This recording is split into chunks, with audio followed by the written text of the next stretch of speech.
Good morning students. Last class में हमने relations किया था। आज हम फंक्शंस करने वाले हैं। तो फंक्शंस का बेसिक बेसिक चीजें आप लोगों को समझना बहुत ज्यादा जरूरी है, उसका डेफिनेशन समझना बहुत ज्यादा जरूरी है। तो रिलेशंस अगर क्लियर है तो हम फंक्शंस में चलते हैं। देखिए, सबसे पहले अगर हम समझे कि फंक्शंस होता क्या है, तो फंक्शंस क्या होता है। फंक्शंस एक टाइप का रिलेशन ही है। रिलेशंस क्या था, कार्टेशियन प्रोडक्ट का सबसेट था रिलेशन, ठीक है। अब फंक्शंस क्या है, फंक्शंस भी एक टाइप का रिलेशन ही है, या हम कह सकते हैं कि function is a type of rule. Function एक टाइप का रूल है।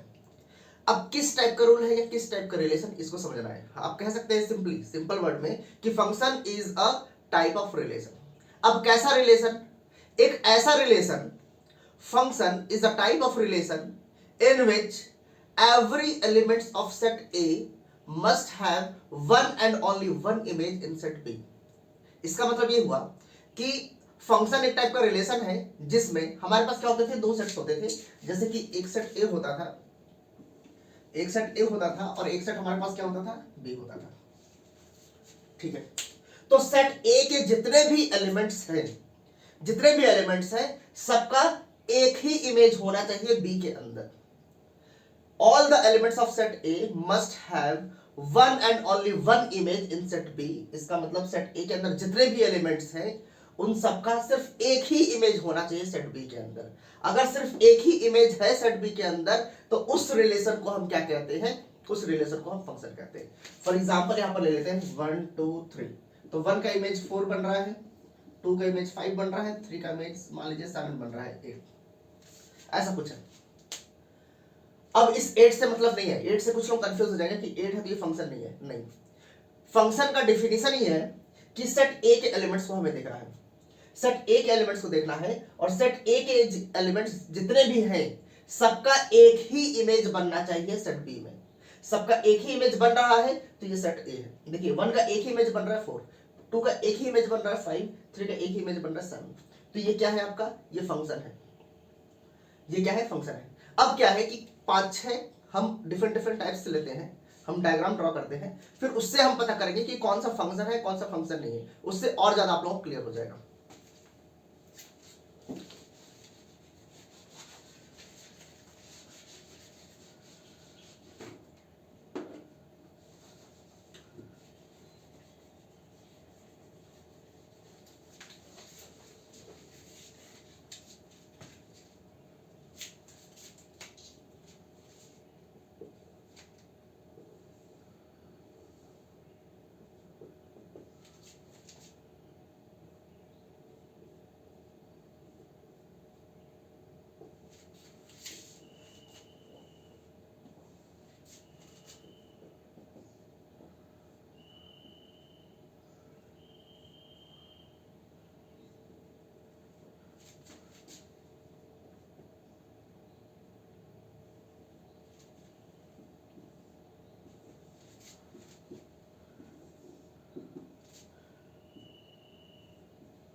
देखिए ये 6 डायग्राम है आपके पास।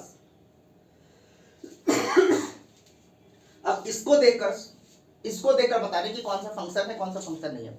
तो सबसे पहले फंक्शन क्या होता था, फंक्शन होता था कि सेट ए के जितने भी एलिमेंट्स हैं सबका one and only one image होना चाहिए। क्या होना चाहिए, one and only one image in set B. मतलब सेट ए के जितने भी एलिमेंट्स हैं सबका सिर्फ एक ही इमेज होना चाहिए सेट बी में, ठीक है। तो 1 का एक इमेज बन रहा है 5, 2 का एक इमेज बन रहा है 7। तो क्या ये फंक्शन है? बिल्कुल फंक्शन है, ये फंक्शन है। ठीक है, यहां पर देखते हैं 1 का इमेज बन रहा है, एक इमेज बन रहा है, 2 का भी एक इमेज बन रहा है, 8 का इमेज बन नहीं रहा, तो ये क्या है? आपका फंक्शन नहीं है। अब इस केस में 1 का एक इमेज बन रहा है, हाँ बिल्कुल 1 का एक ही इमेज बन रहा है ना 2, 1 का एक ही इमेज, 1 का और कोई इमेज है क्या? नहीं, और कोई इमेज नहीं है। ठीक है, 4 का एक ही इमेज बन रहा है, हाँ 4 का भी एक ही इमेज बन रहा है 2, बाकी कोई इमेज नहीं बन रहा है, ध्यान दीजिए। 5 का एक इमेज बन रहा है, एक इमेज बन रहा है, इसका मतलब ये क्या है? फंक्शन है। अब ध्यान दीजिएगा, बहुत लोग कंफ्यूज होंगे कि 1 का भी एक ही इमेज बन रहा है, 4 का भी सेम, इन दोनों का इमेज सेम है, उससे मतलब नहीं है हमें सिर्फ देखना है सेट ए के एलिमेंट्स कितने हैं, 3 एलिमेंट्स है 1 4 5। तो 1 का एक इमेज बन रहा है, एक से ज्यादा इमेज बन रहा है, सिर्फ एक ही इमेज बन रहा है और वो बन रहा है 2, बिल्कुल सही। 4 का भी एक ही इमेज बन रहा है, 2 बन रहा है और कोई इमेज नहीं बन रहा, तो ठीक है। 5 का भी एक ही इमेज बन रहा है, तो क्या है? ये फंक्शन है। ठीक है, अब यहां पर सेट ए के जो एलिमेंट्स है, देखिए 1 का एक इमेज नहीं बन रहा, 1 का क्या बन रहा है? दो इमेज बन रहा है यहां पर, 1 का 2 भी बन रहा है और 1 का 4 भी बन रहा है, तो ये क्या है? आपका फंक्शन नहीं है। क्यों नहीं है? क्योंकि सेट ए के अंदर जितने भी एलिमेंट्स होने चाहिए उनके सिर्फ 1 एंड 1 ही इमेज होने चाहिए सेट बी में, तो उसको हम क्या कहते हैं? फंक्शन कहते हैं। यहां पर 1 का इमेज बन रहा है, एक ही इमेज बन रहा है 5, बिल्कुल सही है। 7 का भी एक ही इमेज बन रहा है 5, बिल्कुल सही है। 3 का इमेज नहीं बन रहा है, तो ये क्या है? फंक्शन नहीं है। इस केस में 1 का इमेज एक ही बन रहा है 4, 2 का भी एक ही इमेज बन रहा है 4, 3 का भी एक ही इमेज बन रहा है 4, तो ये क्या है? आपका फंक्शन है। तो जहां तक मेरे को पता है इस ग्राफ से आप लोगों को पता चल गया होगा कि हम फंक्शन किसको कहते हैं। सेट ए के अंदर देखिए, बार बार मैं इस डिफिनेशन को रिपीट कर रहा हूं क्योंकि डिफिनेशन बहुत ज्यादा इंपॉर्टेंट है। सेट ए के अंदर जितने भी एलिमेंट्स हैं उनका सिर्फ एक ही इमेज बनना चाहिए, वन एंड ओनली इमेज आप कह सकते हैं, या फिर आप कह सकते हैं यूनिक इमेज। यूनिक इमेज कहने का मतलब सिर्फ एक ही इमेज बनना चाहिए। Every elements of set A must have one and only one image in set B, then that relation is known as function. वो रिलेशन क्या कहलाएगा? वो फंक्शन कहलाएगा। देखिए ये क्या है? ये आपका क्या है? फंक्शन नहीं है। क्यों? क्योंकि 8 का यहां पर इमेज ही नहीं बन रहा है, तो ये क्या है? ये जो भी रिलेशन है, ये जो भी रिलेशन है, ये फंक्शन नहीं है। रिलेशंस तो बहुत सारे हो सकते हैं लेकिन सारे रिलेशंस फंक्शन नहीं हो सकते। हाँ, एक चीज ध्यान रखिएगा, जितने भी फंक्शंस हैं, ये जितने भी फंक्शंस हैं, ये सब के सब क्या है? रिलेशन है। लेकिन सारे के सारे रिलेशंस कोई जरूरी नहीं कि वो फंक्शन होंगे, सारे के सारे रिलेशंस कोई जरूरी नहीं कि वो फंक्शन होंगे। ये देखिए, ये फंक्शन नहीं है, ठीक है, लेकिन ये रिलेशन है। तो ऐसा, तो ये चीज समझ लीजिए कि सारे के सारे रिलेशंस फंक्शन नहीं हो सकते, लेकिन सारे के सारे फंक्शंस क्या होते हैं? रिलेशन होते हैं, क्योंकि डिफिनेशन ये है कि फंक्शन क्या है? एक टाइप का रिलेशन है, सिंपल।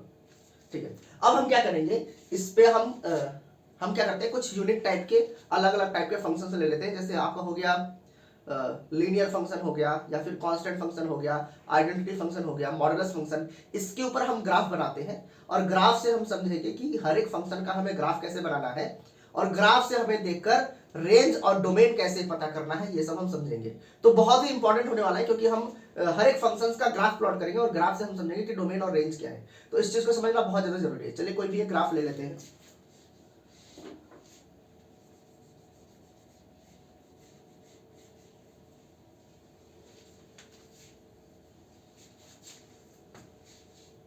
चलिए एक हम ले लेते हैं आइडेंटिटी फंक्शन।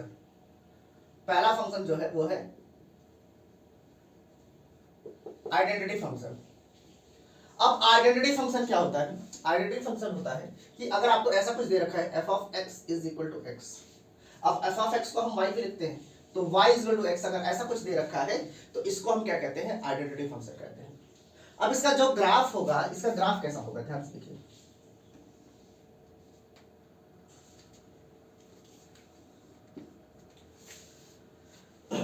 ये आपका है x एक्सिस, ये आपका है y, ठीक है।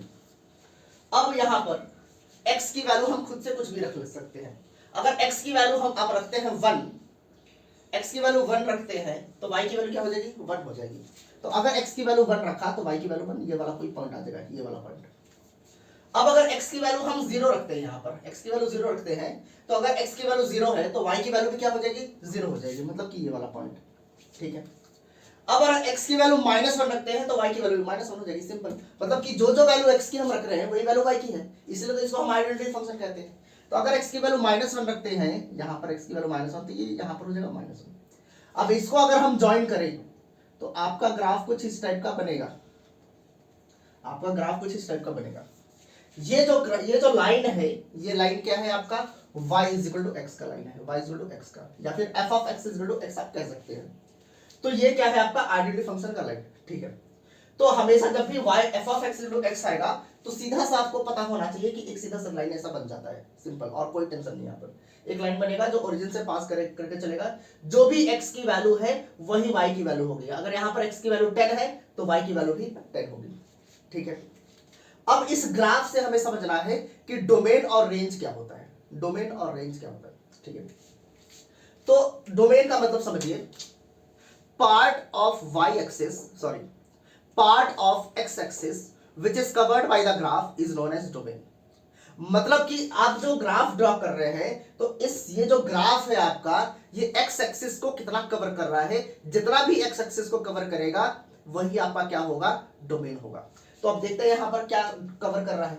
अब अगर यहां राइट हैंड साइड की बात करें तो ये तो लाइन बढ़ता चला जाएगा, अब बढ़ता चला जाएगा तो ये तो पूरा का पूरा x एक्सिस कवर कर रहा है ना। देखिए लाइन बढ़ता चला जाएगा, ये लाइन आएगा तो ये वाला पार्ट भी कवर हो जाएगा। मतलब कि ये positive direction of x axis है, मतलब कि positive direction of x axis तो पूरा का पूरा कवर हो रहा है।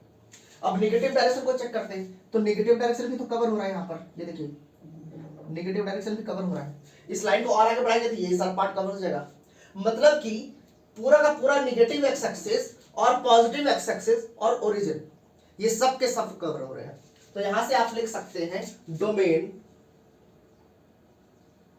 बिलोंग्स टू, डोमेन किससे बिलोंग करता है, पूरा का पूरा x एक्सिस कवर हो रहा, तो आप यहां लिख सकते हैं domain belongs to real number.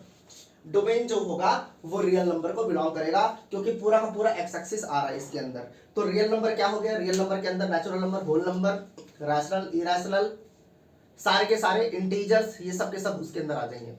तो ये सब के सब आ गए, इसका मतलब डोमेन आपका क्या हो गया, रियल नंबर हो गया, ठीक है। सॉरी। अब समझना है रेंज क्या होता है।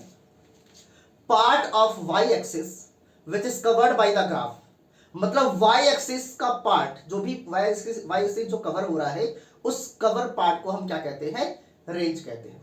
अब y एक्सिस का कौन सा पार्ट कवर हो रहा है, देखिए ध्यान से, ये पूरा का पूरा कवर हो रहा है, पूरा का पूरा y एक्सिस कवर हो रहा है, ये रहा।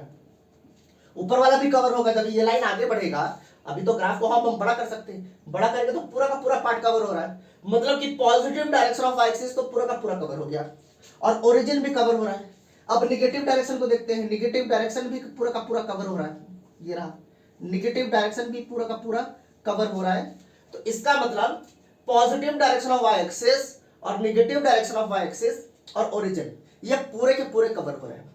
इसका मतलब रेंज जो आपका हो जाएगा ये पूरा का पूरा y एक्सिस हो जाएगा, और पूरा का पूरा y एक्सिस कहने का मतलब क्या है, वो भी क्या हो गया, रियल नंबर। तो यहां पर आपका रेंज क्या हो जाएगा, range belongs to real number, ये हो गया। मतलब कि अगर कभी भी आपको आइडेंटिटी फंक्शन देता है, जब भी आइडेंटिटी फंक्शन देगा तो उसका डोमेन क्या हो जाएगा, रियल नंबर, और रेंज आपका क्या हो जाएगा, रियल नंबर। तो इस तरीके से हम ग्राफ से भी पता कर सकते हैं कि डोमेन क्या होगा और रेंज क्या होगा। मेन तरीका जो है हम ग्राफ से ही पता करते हैं कि आपका डोमेन क्या होना चाहिए और रेंज क्या होना चाहिए। ध्यान रखिए, अगर एक बार आप लोगों को ग्राफ पे कमांड हो गया, अभी मैं एक आप लोगों का चैप्टर होता है प्ले विद ग्राफ्स, चैप्टर नहीं होता है, एक कॉन्सेप्ट है प्ले विद ग्राफ्स, उसके कम से कम 25-30 वीडियोस में डालने वाला हूं यूट्यूब पे। उसमें क्या होगा कि हम हर एक टाइप के ग्राफ्स को समझेंगे कि इक्वेशंस अगर दिया हुआ है तो इक्वेशंस को देखकर ही हम कैसे पता लगा सकते हैं कि ग्राफ कैसा बनेगा। तो उसका भी मैं करने वाला हूं, वो मेन प्रॉपर होगा आपका IIT JEE के लिए होगा, जो IIT JEE के स्टूडेंट्स होते हैं प्रॉपरली उन्हीं के लिए वो बनाया जाएगा। उसमें हाई लेवल के भी ग्राफ्स होंगे, लो लेवल के भी ग्राफ्स होंगे। तो कुछ उसको पढ़ने के बाद आप लोगों को पता चल जाएगा कि ग्राफ्स को अगर हम देखते ही कैसे पता लगा ले कि उसमें कैसा ग्राफ बनने वाला है, ठीक है। तो अभी तो हम बेसिक्स कर रहे हैं, तो आप लोगों को बेसिक्स भी अच्छे से समझते चलना है। तो अगर आपसे डोमेन बोला जाएगा तो आप बोल सकते हैं part of x axis which is covered by the graph is known as domain, और जब y एक्सिस को बोला जाएगा तो part of y axis which is covered by the graph is known as range. मतलब एक्स एक्सिस जो भी graph cover कर रहा है, एक्स एक्सिस, उसी को हम डोमेन कहते हैं। और जो ग्राफ है हमारा, जो भी ग्राफ बनेगा, कर्व बनेगा, स्ट्रेट लाइन बनेगा, वो वाई एक्सिस को कितना कवर कर रहा है, उसी को हम रेंज कहते हैं। तो यहाँ पर डोमेन और रेंज आपका क्या हो जाएगा, रियल नंबर हो जाएगा। ठीक, और एक और लेते हैं फंक्शन। अब हम ले लेते हैं कांस्टेंट फंक्शन। एक लेते हैं कांस्टेंट फंक्शन, ये भी इंपॉर्टेंट है।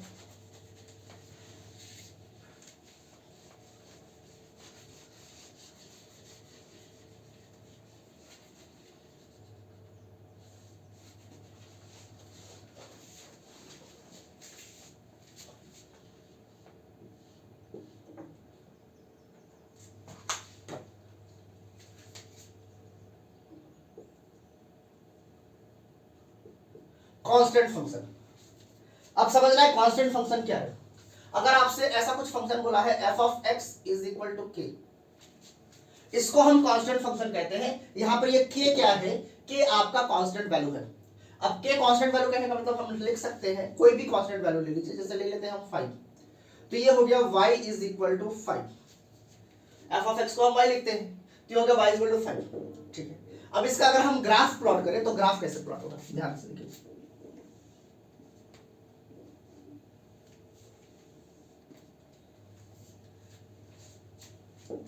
मान लेते हैं कि यहां कहीं 5 है, यहां कहीं 5 है। ठीक है, अब आपसे बोला है f of x is equal to 5, ये बोला है। तो x की आप कुछ भी वैल्यू रखिए। अगर मान लेते हैं x की वैल्यू हम 1 रख लेते हैं, x की वैल्यू 1 रखते हैं, तो f ऑफ 1 क्या होगा, f ऑफ 1 तो 5 ही रहेगा। क्यों 5 रहेगा, क्योंकि इधर पर तो कोई x है नहीं। अगर यहां पर कोई x होता, तो अगर यहां पर x की वैल्यू हम 1 रखते हैं, तो इधर भी हम राइट हैंड साइड में x की वैल्यू 1 रखते हैं, लेकिन यहां पर x है नहीं। तो अगर यहां पर हम 1 रखते हैं, तो हमारे यहाँ राइट हैंड साइड में कोई चेंज नहीं आएगा, ये तो हमेशा वैसे का वैसे ही रहेगा। यहां पर देखिए, समझिए, यहां पर x है, वो हिडन है। x है, लेकिन x कैसा है, हम 5 को 5x टू द पावर 0 तो लिख ही सकते हैं। यहां पर x है, लेकिन x का पावर क्या है, x का पावर 0 है आपका। इसका मतलब अगर x की वैल्यू हम 1 रखते हैं, तो ये हो जाएगा 5 इंटू 1 टू द पावर 0। और 1 टू द पावर 0 किसी भी वैल्यू या किसी भी नंबर का पावर अगर 0 है, तो उसकी वैल्यू क्या हो जाती है, 1 हो जाती है। तो 5 इंटू 1 5 ही आएगा। मतलब कि यहाँ पर x की वैल्यू आप कुछ भी रखिए, 2 रखिए, 3 रखिए, 4 रखिए, वो हमेशा 1 ही रहेगा। 1 इंटू 5 वो हमेशा 5 ही आएगा। तो यहाँ पर मतलब कहने का कि अगर x की वैल्यू हम 1 रखते हैं, अगर x की वैल्यू मान लीजिए यहाँ पर 1 रखते हैं, तो y की वैल्यू 5 होगी। ये पॉइंट, x की वैल्यू 1, y की वैल्यू 5।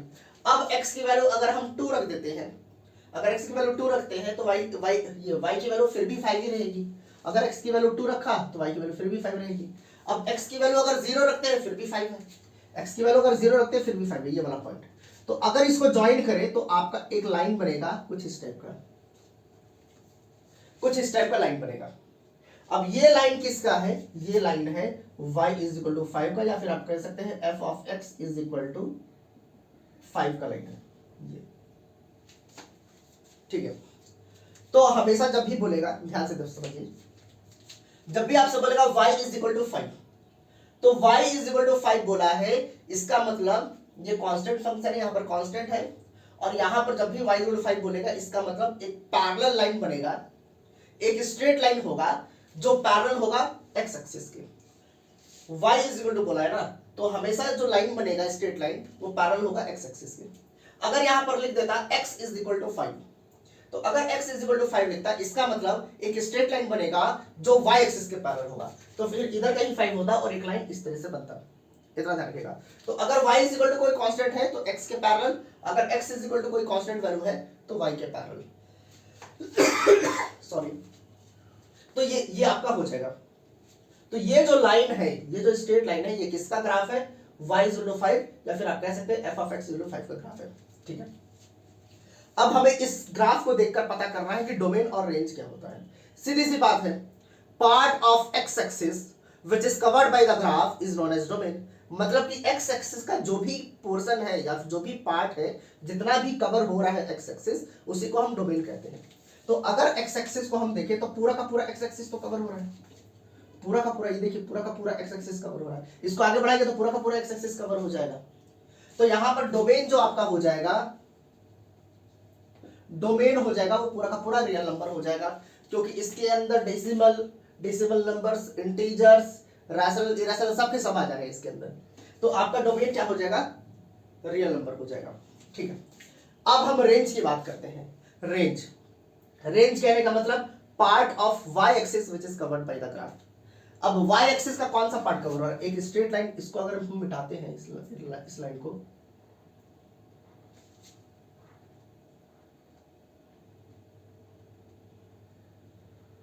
तो इस लाइन, ये जो लाइन है वाई एक्सिस का कौन सा पार्ट कवर हो रहा है भाई, अगर हम ऐसे लाइन ड्रॉ करते हैं तो यही तो कंप्लीट हो पा रहा है, ना तो इसके नीचे का कवर हो रहा है ना तो इसके ऊपर का कवर हो रहा है। अब वाई एक्सिस किधर है, वाई एक्सिस इस लाइन के left hand right hand side में है, इसके लेफ्ट हैंड साइड में है, तो इधर हम सेट करेंगे, इधर सेट करेंगे।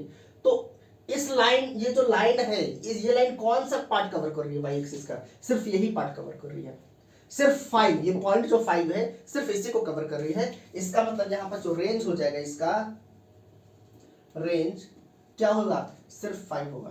क्या होगा, सिर्फ 5 आप कह सकते हैं। रेंज बिलोंग्स टू 5, इतना ध्यान रखिए। तो यहां पर रेंज आपका क्या हो गया 5, और डोमेन आपका क्या हो गया, सारे के सारे रियल नंबर्स, ये चीज हो जाएगा आपका।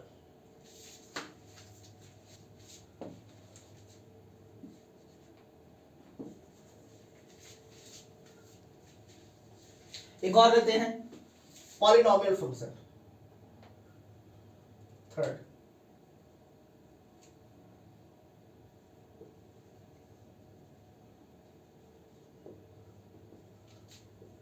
पॉलिनोमियल फंक्शन, अब समझना है कि पॉलिनोमियल फंक्शन होता क्या है। देखिए, अगर कोई भी फंक्शन है एफ ऑफ एक्स, अगर कुछ इस टाइप का है, a nought plus a1x plus a2x square plus a3x cube plus and so on an x to the power n।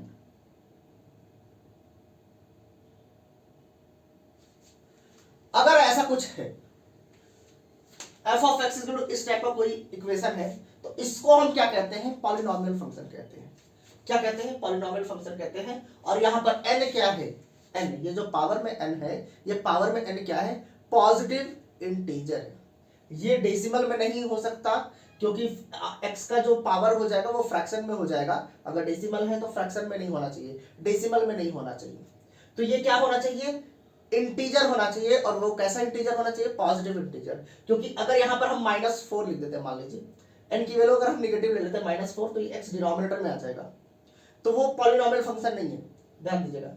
तो क्या है, यहां पर n जो होना चाहिए वो पॉजिटिव इंटीजर होना चाहिए, मतलब कि 1 2 3 4 5 6 7 8 9 10 ये सब हो सकता है, पॉजिटिव इंटीजर होना चाहिए। क्लियर। तो इस टाइप का कोई भी फंक्शन है तो उसको हम क्या कहते हैं, पॉलिनोमियल फंक्शन कहते हैं। अब हम क्या करेंगे, कोई भी एक पॉलिनोमियल फंक्शन ले लेंगे और उसका हम ग्राफ प्लॉट करेंगे। जैसे कि एक पॉलिनोमियल फंक्शन हम ले लेते हैं, f of x is equal to, example ले लेते हैं, f of x is equal to x square. f of x is equal to x square हमने ले लिया। अब इसका हमें क्या करना है, इसका हमें ग्राफ प्लॉट करना है, और ग्राफ प्लॉट कर हमें क्या करना है कि इसका डोमेन और रेंज निकालना है। हाँ, एक चीज और ध्यान देना है, पिछले के 1-2 ग्राफ में हम उसको भूल गए, मैं भूल गया आपको बताना, कि इतना ध्यान रखना है कि अगर कोई भी फंक्शन है, अगर वो इवन फंक्शन है, 2 टाइप के फंक्शंस होते हैं, एक होता है इवन फंक्शन, एक होता है ऑड फंक्शन। तो इवन फंक्शन जो होता है, इवन फंक्शन कहने का मतलब क्या हुआ, यहां पर समझते हैं पहले। इवन फंक्शन कहने का मतलब कि f ऑफ -x, अगर x के जगह पर हम -x रखते हैं तो फंक्शन में कोई चेंजेस नहीं आएगा, वो फिर से f ऑफ x ही निकल कर आ जाएगा। क्या है कि x के जगह पर -x रखने से वो फंक्शन में कोई चेंजेस नहीं आएगा। तो अगर फंक्शन में कोई चेंजेस नहीं आ रहा है तो उसको हम कहते हैं इवन फंक्शन। और ऑड का मतलब क्या होता है, ऑड फंक्शन का मतलब होता है कि अगर x के जगह पर हम -x रखते हैं तो पूरे के पूरे फंक्शन का वैल्यू निगेटिव हो जाएगा, या फिर उसका मतलब चेंज हो जाएगा, साइन चेंज हो जाएगा। अगर पॉजिटिव है तो निगेटिव हो जाएगा, और निगेटिव है तो पॉजिटिव हो जाएगा। अगर x के जगह पर हम -x रखते हैं तो f ऑफ x जो होगा वो -f ऑफ x अगर हो जाता है तो उसको हम ऑड फंक्शन कहते हैं। ठीक है, ऑड फंक्शन कहते हैं। अब क्या है कि अगर कोई भी फंक्शन है, अगर वो इवन फंक्शन है, कोई भी फंक्शन है और अगर वो इवन फंक्शन है तो वो हमेशा सिमेट्रिक होगा सिमेट्रिक होगा किसके, वाई एक्सिस के सिमेट्रिक होगा। किसके सिमेट्रिक होगा, वाई एक्सिस के हमेशा सिमेट्रिक होगा। ठीक है। और अगर कोई फंक्शन है ओरिजिन सॉरी ऑड फंक्शन है, कोई भी फंक्शन है वो ऑड फंक्शन है, तो वो हमेशा सिमेट्रिक होगा किसके, ओरिजिन के सिमेट्रिक होगा। जैसे कि एग्जांपल हमने पिछले क्वेश्चन में किया था, ये किया था y इज इक्वल टू, या फिर आप कह सकते हैं f of x is equal to x। ये आइडेंटिटी फंक्शन था। अब आइडेंटिटी फंक्शन है तो अगर x के जगह पर माइनस एक्स रखते हैं तो ये तो माइनस एक्स हो जाएगा ना। अब x के जगह पर हम f ऑफ x लिख सकते हैं, तो f of minus x is equal to यहाँ पर माइनस, और x के जगह पर हम लिख सकते हैं f ऑफ x। तो देखिए f ऑफ माइनस एक्स रखने की वजह से माइनस साइन बाहर आ गया, ये आ गया। इसका मतलब ये जो फंक्शन है, आइडेंटिटी फंक्शन है, ये ऑड फंक्शन है। अब ये अगर ऑड फंक्शन है, इसका मतलब ये किसके अलोंग सिमेट्रिक होगा, ओरिजिन के अलोंग सिमेट्रिक होगा। मतलब कि जो भी आपका ग्राफ बनेगा वो ओरिजिन से सिमेट्रिक होगा, ओरिजिन के अलोंग। मतलब कि आपका ग्राफ कुछ इस टाइप का ही तो बनता था। अब यहां से इसको हम ब्रेक कर दे तो ये वाला ग्राफ और ये वाला ग्राफ दोनों सेम होंगे, एग्जैक्ट सेम होंगे। इसको हम कहते हैं ओरिजिन के अलोंग सिमेट्रिक। ठीक है। अब अगर समझना है यहां पर कि अगर इवन फंक्शन है, इवन फंक्शन है मतलब कि x के जगह पर हम माइनस एक्स रखते हैं तो फिर भी f ऑफ x से निकल कर आता है, तो अगर वो इवन फंक्शन है तो y एक्सिस के अलोंग कैसे सिमेट्रिक होगा। ठीक देखिए यहाँ पर f of x equal to x square जो है ये क्या है, इवन फंक्शन है। क्यों इवन फंक्शन है, क्योंकि अगर हम यहाँ पर रखते हैं x के जगह पर माइनस एक्स तो यहाँ पर हो जाएगा माइनस एक्स का होल स्क्वायर, और फिर यहाँ से हो जाएगा f ऑफ माइनस एक्स, और माइनस का स्क्वायर करेंगे तो ये एक्स स्क्वायर हो जाएगा, और यहाँ से हम सॉल्व करेंगे तो f ऑफ माइनस एक्स, और x स्क्वायर के जगह पर हम रख सकते हैं f ऑफ x।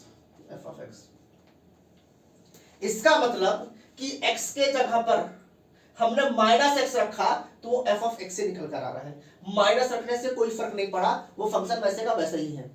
और जब फंक्शन वैसे का वैसे ही रहेगा इसका मतलब कि वो क्या है, इवन फंक्शन है। और अगर वो इवन फंक्शन है तो उसका जो ग्राफ होना चाहिए वो सिमेट्रिक होना चाहिए। किसके अलोंग सिमेट्रिक होना चाहिए, y एक्सिस के अलोंग सिमेट्रिक होना चाहिए। अब कैसे होगा, चलिए इसका हम ग्राफ प्लॉट करते हैं, इस वाले पार्ट को बनाते हैं।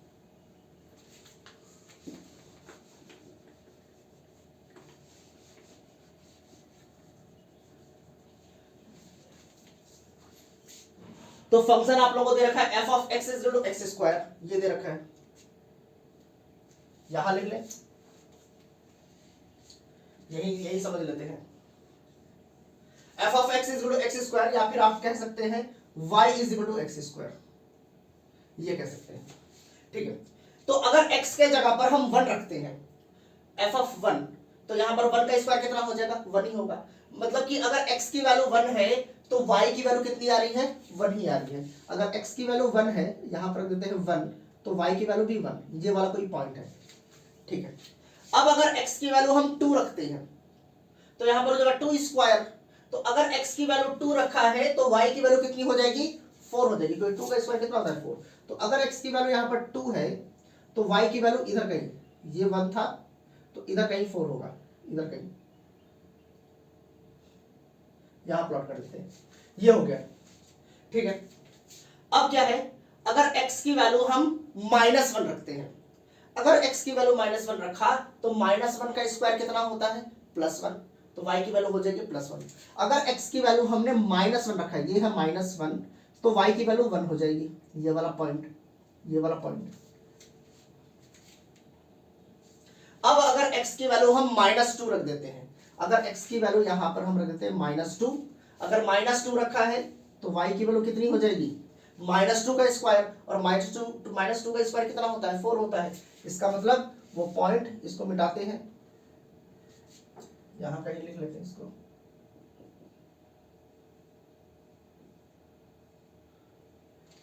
-2 लिया तो y की वैल्यू 4, ये हो गया। अब इसको अगर हम ज्वाइन करते हैं, अच्छा एक चीज और है, ओरिजिन लेना है कि नहीं लेना है, ये भी देख लेते हैं, ओरिजिन लेना है कि नहीं। अगर x की वैल्यू हम 0 लेते हैं, x की वैल्यू 0 लेते हैं तो y की वैल्यू हो जाएगी 0 स्क्वायर, और 0 स्क्वायर कितना होता है, 0 ही होता है। मतलब x की वैल्यू 0 लिया तो y की वैल्यू भी 0 हो जाएगी, मतलब कि ये वाला पॉइंट। अब इसको अगर हम ज्वाइन करें तो कुछ इस टाइप का बनेगा, कुछ इस टाइप का बनेगा।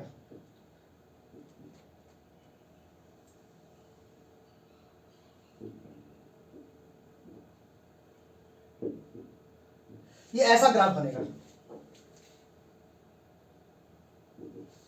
देखिए, तो इस ग्राफ को देखकर समझिए कि जो ग्राफ है आपका ये किसके अलोंग सिमेट्रिक है, वाई एक्सिस के ही तो अलोंग सिमेट्रिक है। क्यों वाई की एक्सिस के अलोंग सिमेट्रिक है? क्योंकि ये क्या है, इवन फंक्शन है। तो हमको ये समझ में आ गया कि अगर ऑड फंक्शन है, जैसे कि आपका लीनियर आइडेंटिटी फंक्शन था। आइडेंटिटी फंक्शन क्या था आपका, ऑड फंक्शन था। तो अगर कोई भी फंक्शन ऑड है तो वो ओरिजिन के अलोंग सिमेट्रिक होगा, ओरिजिन के अलोंग सिमेट्रिक। उसको हम ऐसे कट करेंगे तो इधर जो ग्राफ बनेगा, इधर ग्राफ बनेगा सेम बनेगा, या फिर इधर जो ग्राफ बनेगा और इधर जो ग्राफ बनेगा सेम बनेगा, इसको ऐसे कट करेंगे तो। लेकिन अगर कोई फंक्शन इवन फंक्शन है तो वो वाई एक्सिस के अलोंग सिमेट्रिक होगा। इसको हम यहां से ऐसे कट कर देंगे तो ये वाला जो ग्राफ है और ये वाला जो ग्राफ है दोनों सेम है, दोनों बराबर रहेगा। ठीक है, अब इस ग्राफ से हमें देखकर बताना है कि डोमेन क्या है और आपका रेंज क्या है। इस ग्राफ को देखकर बताना है। तो डोमेन और रेंज, अब हमें पता है डोमेन और रेंज क्या होता है। डोमेन जो होता है एक्स एक्सिस का वो पार्ट जो ग्राफ कवर कर रहा है उसी को हम डोमेन कहते हैं। तो एक्स एक्सिस का कौन सा पार्ट कवर हो रहा है, पूरा पार्ट तो कवर हो रहा है। अब इसको हम और आगे बढ़ाएंगे तो ये पूरा का पूरा कवर हो रहा है, ये पूरा का पूरा कवर हो जाएगा। इधर भी नेगेटिव पार्ट भी कवर हो रहा है, ये भी पार्ट कवर हो रहा है, ये भी पार्ट कवर हो रहा है। अब इसको आगे बढ़ाते चले जाएंगे तो पूरा का पूरा एक्स एक्सिस कवर होता जाएगा, क्योंकि ये ग्राफ तो ऐसे ही चलता चला जाएगा ना, ऐसे चलता चला जाएगा। तो पूरा का पूरा नेगेटिव एक्स एक्सिस और पॉजिटिव एक्स एक्सिस पूरा का पूरा कवर हो रहा है। इसका मतलब जो डोमेन है आपका, डोमेन आप यहां लिख सकते हैं domain belongs to real number. ये किसका सिंबल है, बिलोंग्स टू। इसका मतलब डोमेन जो है वो सारे के सारे रियल नंबर है। ठीक है, सारे के सारे रियल नंबर हो सकता है। ठीक है, अब रेंज क्या होता है, रेंज होता है वाई एक्सिस का वो पार्ट जो ग्राफ कवर कर रहा है, वाई एक्सिस का वो पार्ट। ठीक है, तो वाई एक्सिस का कौन सा पार्ट कवर हो रहा है, यही तो कवर हो रहा है, ये वाला पार्ट कवर हो रहा है। अगर इधर से देखें तो ये वाला पार्ट कवर हो रहा है। मतलब नीचे का तो वाई एक्सिस कवर ही नहीं हो रहा है, नीचे का कवर नहीं हो रहा है, सिर्फ ऊपर का कवर हो रहा है। और ऊपर का कहां से, ओरिजिन से लेकर ओरिजिन से लेकर पूरा का पूरा ऊपर तक कवर हो रहा है। इसका मतलब आप लिख सकते हैं range belongs to positive real number. आप क्या लिख सकते हैं, range belongs to positive real number. क्यों, क्योंकि नेगेटिव वाई एक्सिस तो कवर ही नहीं हो रहा है, नेगेटिव वाई एक्सिस कवर नहीं हो रहा। या फिर आप लिख सकते हैं यहां पर range belongs to 0 to infinity.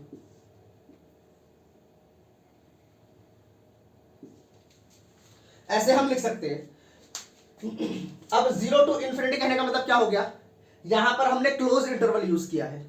अब क्लोज इंटरवल हमने इंटरवल सेट्स चैप्टर में पढ़ा था कि इंटरवल्स होता क्या है, तो आप लोग को वहां से समझ लेना है कि ये क्या है। वहां पर सेट्स के चैप्टर, सेट्स का प्लेलिस्ट खोलिएगा, वहां पर सारे सेट्स के कॉन्सेप्ट्स हैं, तो वहां से आपको समझ लेना है कि इंटरवल्स क्या होता है। तो क्लोज इंटरवल का मतलब कि 0 हमें लेना है, 0 लेना है और 0 से बड़ा वैल्यू लेना है। और इंफिनिटी कभी भी क्लोज इंटरवल के अंदर नहीं आता। इन्फिनिटी जब भी आप लिखेंगे, इन्फिनिटी लिखे या माइनस इन्फिनिटी लिखे, हमेशा वहां पर आपको ओपन इंटरवल ही डालना है, कभी भी वो क्लोज इंटरवल के अंदर नहीं आता। इसका मतलब 0 से लेकर इन्फिनिटी तक सारे के सारे वैल्यूज क्या है, रेंज है। ये हो गया। आप ऐसे भी लिख सकते हैं पॉजिटिव रियल नंबर, या फिर आप ऐसे भी लिख सकते हैं, कोई प्रॉब्लम नहीं है। यहां पर आप domain belongs to real number लिखा गया है, तो आप यहां पर ऐसे भी लिख सकते हैं। देखिए ध्यान से, माइनस इन्फिनिटी टू इन्फिनिटी आप ऐसे भी लिख सकते हैं। इसका मतलब पूरा माइनस इन्फिनिटी से लेकर पॉजिटिव इन्फिनिटी तक हम लिख सकते हैं। और इन्फिनिटी बोला है तो इन्फिनिटी कभी भी क्लोज इंटरवल के अंदर नहीं होगा, हमेशा क्या होगा, ओपन इंटरवल के अंदर होगा। इसका मतलब माइनस इन्फिनिटी हम नहीं ले सकते, प्लस इन्फिनिटी नहीं ले सकते। हम माइनस इन्फिनिटी से प्लस इन्फिनिटी के बीच में जितने भी वैल्यूज हैं वो सब हम ले सकते हैं। जितने भी रियल नंबर है इसके बीच में वो सब हम ले सकते हैं। तो ये हो गया ग्राफ किसका, पॉलिनोमियल फंक्शन का, f of x is equal to x square। ये तो इवन फंक्शन था।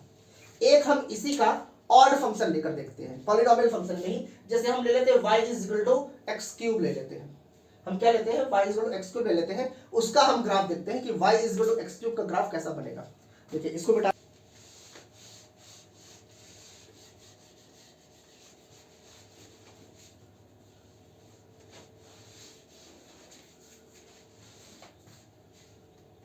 अब हम ले लेते हैं f of x is equal to x cube ले लेते हैं। ठीक है, अब हमें पता है कि f of x is equal to x cube है। एक्स क्यूब जो है ये आपका ऑड फंक्शन है, ये क्या है आपका ऑड फंक्शन। अब ऑड फंक्शन क्यों है, क्योंकि अगर x के जगह पर हम माइनस एक्स रखते हैं तो यहाँ पर हो जाएगा माइनस एक्स का क्यूब, और माइनस एक्स का क्यूब कितना होता है, माइनस एक्स क्यूब, मतलब माइनस रखने से यहाँ पर माइनस साइन बाहर आ गया। अब माइनस साइन आ गया, इसका मतलब क्या है, ऑड फंक्शन है। अब अगर ऑड फंक्शन है तो अगर उसका हम ग्राफ प्लॉट करते हैं तो ग्राफ कैसा होना चाहिए, सिमेट्रिक अबाउट ओरिजिन। वो क्या होना चाहिए, ओरिजिन के अबाउट सिमेट्रिक होना चाहिए। ठीक है, चलिए ड्रॉ करते हैं। यहां पर हम क्या करेंगे, x का कोई भी वैल्यू ले लेंगे, मान लीजिए 0 ले लेते हैं। तो अगर इसको हम ऐसे भी लिख सकते हैं y is equal to x cube. अगर x की वैल्यू आप 0 लेते हैं तो यहां पर 0 का क्यूब कितना हो जाएगा, 0। 0 का क्यूब कितना हो जाएगा, 0, मतलब कि ये वाला पॉइंट। ठीक है, बिल्कुल सही है। अब अगर x की वैल्यू हम 1 लेते हैं, x की वैल्यू अगर 1 लिया तो y की वैल्यू कितनी हो जाएगी, 1 क्यूब, और 1 क्यूब कितना होता है, 1 ही होता है।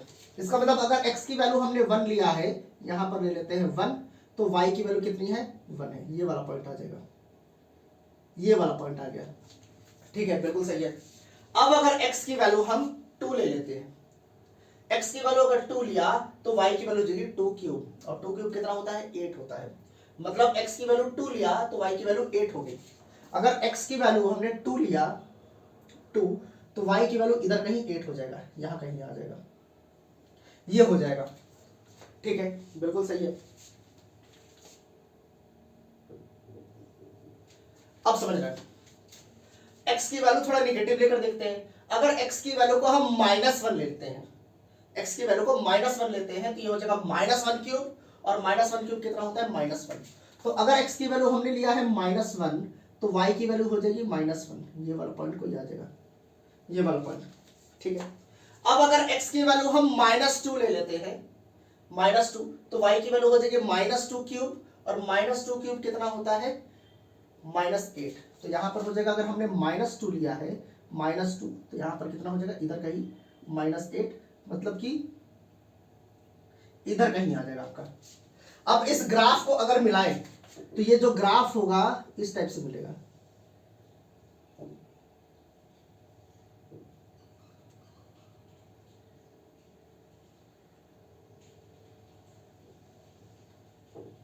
कुछ इस टाइप का ग्राफ बनता है हमेशा।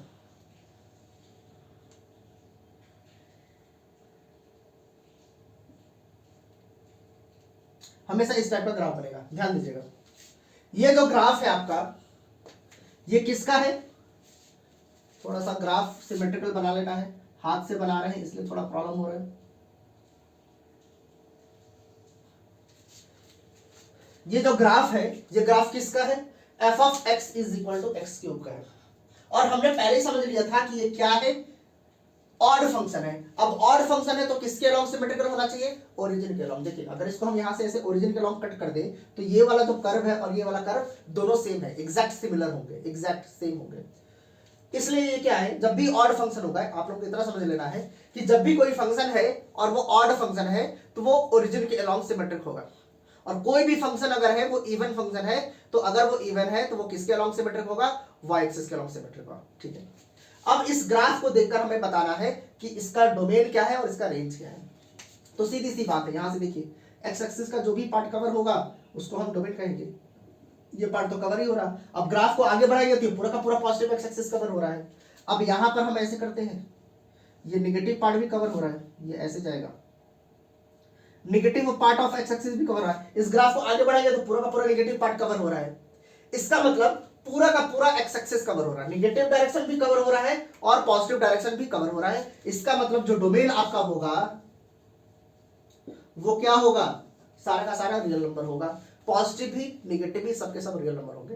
ठीक है, अब रेंज क्या होता है, रेंज होता है y एक्सिस का जो भी पार्ट कवर हो रहा है, ग्राफ जो कवर कर रहा है उसी को हम क्या कहते हैं, रेंज कहते हैं। तो कौन सा पार्ट कवर हो रहा है, यही पार्ट तो कवर हो रहा है। पूरा का पूरा पॉजिटिव y एक्सिस कवर हो रहा है और नेगेटिव y एक्सिस भी कवर हो रहा है। यहां से ये देखिए, पूरा का पूरा ये वाला पार्ट भी कवर हो रहा है। तो पॉजिटिव y एक्सिस और नेगेटिव y एक्सिस पूरा का पूरा कवर हो रहा है, जीरो भी कवर हो रहा है। तो यहां पर रेंज आपका क्या हो जाएगा, रेंज भी हो जाएगा रियल नंबर। ये पूरा का पूरा क्या हो गया, डोमेन आपका रियल नंबर हो जाएगा, रेंज आपका क्या हो जाएगा, रियल नंबर हो जाएगा। तो इस तरीके से ग्राफ आप लोगों को समझना बहुत ज्यादा जरूरी है, बहुत ही इंपॉर्टेंट है, बहुत। सबसे पहले आपको क्या करना है, सारे ग्राफ्स जितना भी मैं यहां पर आप लोगों को समझा रहा हूं, ये सारे ग्राफ्स आप लोगों को अच्छे से समझ लेना है। अभी हम और भी करेंगे, मॉडुलस फंक्शन है, सिग्नम फंक्शन है, रैशनल फंक्शन है, इरैशनल फंक्शन है, इन सब का भी ग्राफ हमें करना है। तो सारे ग्राफ्स को अच्छे से समझ लेना है, क्योंकि देखिए शुरुआत में प्रॉब्लम होता है कि हम क्या ग्राफ्स कर रहे हैं, डायरेक्ट क्वेश्चन करना चाहिए, ऐसे बहुत सारे स्टूडेंट सोचते हैं, लेकिन ये चीज नहीं करना चाहिए। पहले हमें एकदम डीप जाना है, हर एक बेसिक चीजों को समझ लेना है। जब हर एक बेसिक चीजें आपको समझ में आ गई, उसके बाद कैसा भी क्वेश्चन हो, कितना भी क्वेश्चन घुमा कर पूछे, आप आसानी से कर सकते हैं। डायरेक्ट क्वेश्चन करेंगे तो आपका कॉन्सेप्ट क्लियर नहीं होगा। आप एक तरफ से समझ लीजिए कि बहुत सारे स्टूडेंट्स हैं जो डायरेक्ट क्वेश्चन करते हैं बिना कॉन्सेप्ट समझे, वो सब रट्टा मार रहे थे कि इस क्वेश्चन को इस तरीके से करना है, इस क्वेश्चन को इस तरीके से करना है। ये चीज बिल्कुल नहीं करना है, क्योंकि चलिए अभी कर सकते हैं, आगे चलकर प्रॉब्लम होती जाएगी आपको। हर एक चैप्टर में हम ऐसा नहीं कर सकते। इसलिए आपको क्या करना है, सबसे पहले बेसिक बेसिक चीजें, हर एक पॉइंट समझते चलना है, फिर उसके बाद कितना भी बड़ा क्वेश्चन हो वो आप बहुत आसानी से कर सकते हैं। यही तरीका है मैथमेटिक्स करने का। आज के लिए हम इतना ही करेंगे, बाकी हम आपका नेक्स्ट क्लास में देखेंगे। आज के लिए बाय बाय।